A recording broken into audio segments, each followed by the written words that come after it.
Have you noticed tensions arising in your multi-generational work teams that threaten productivity and professional behavior and even client retention? I'm Phyllis Weiss Haserot, the cross-generational voice and president of Practice Development Council, with a case study on how to improve effectiveness of multi-generational teams. Facilitated dialogues within work teams are my favorite of the 7 savvy multi-generational solutions I advocate, because they create awareness of what's blocking success, and most importantly, they happen in real time, dealing with the work to be accomplished in a real group where change actually happens. Let me give you an example of how we've used this approach. A client team was composed of a Generation X partner or executive level leader, a baby boomer manager, and younger Gen X and Gen Y associates and staff. In speaking with them separately, here's what each told me they thought or felt. The boomer manager thought the leader was less thorough in approach than he was used to. She didn't communicate down very much to let her team know what was happening and how it fit into firm strategy. She didn't call on the manager's longer experience, and she didn't involve the managers and staff and associates in generating ideas.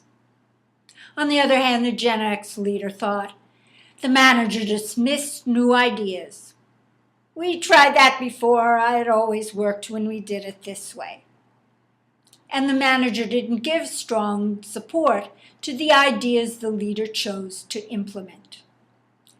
The Gen Y associates and staff asked why about each decision from the leader and manager, and both thought they were being challenged by associates with limited experience who ought to be pleased with the opportunity to learn and take orders.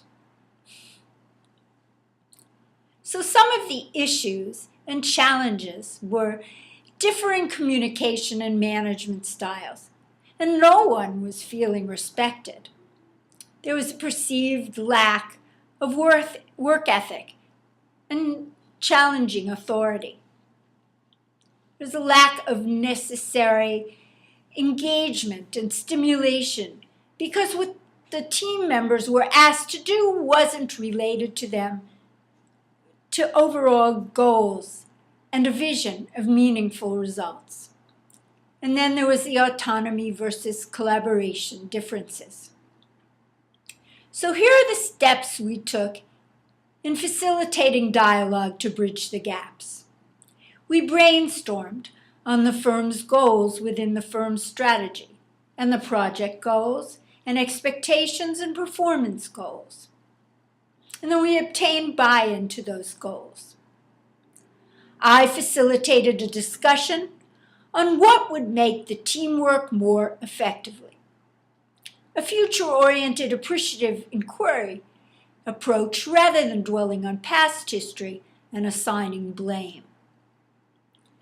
We outlined and agreed on expectations for commitment and for results.